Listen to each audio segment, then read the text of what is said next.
అఖిల భారత విద్యార్థి సమైక్య ఏఐఎస్ఎఫ్ ఆధ్వర్యంలో మంత్రాలయం జిల్లా పరిషత్ ఉన్నత పాఠశాలను ఏఎస్ఎఫ్ జిల్లా సహాయ కార్యదర్శి దామస్ సందర్శించారు. దాదాపుగా పాఠశాలలో 1100 మంది విద్యార్థులు విద్యను అభ్యసిస్తున్నారని తెలిపారు. మధ్యాహ్నం భోజనాన్ని హెడ్ మాస్టర్, విద్యార్థుల సంఘాలు సందర్శించగా శుభ్రత లేని వంటగది, నాణ్యత లేని భోజనం ఉందని ఆగ్రహం వ్యక్తం చేశారు. 1100 మంది విద్యార్థులలో 150 మంది విద్యార్థులు కూడా భోజనం చేయలేని పరిస్థితి ఉందని ఆరోపించారు. హెచ్ఎం చేతివాటం, ఏజెన్సీ అత్యుత్సాహం వల్ల గ్రామీణ పేద విద్యార్థులు చాలా ఇబ్బందులు పడుతున్నారని ఆవేదన వ్యక్తం చేశారు. ఎక్కడైనా పేద విద్యార్థులకు నాణ్యత లేని భోజనం ఏర్పాటు చేస్తే పెద్ద ఎత్తున ధర్నా నిర్వహిస్తామని వారు హెచ్చరించారు.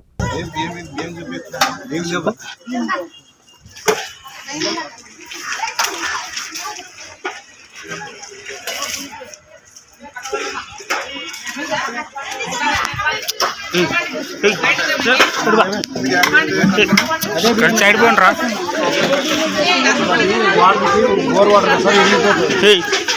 ఫోటో దిబ్బలు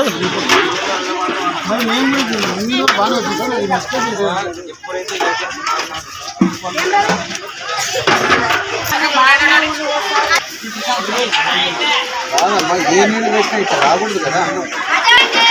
సరే సార్, ఏమన్నా ఫాల్ట్ ఉంటే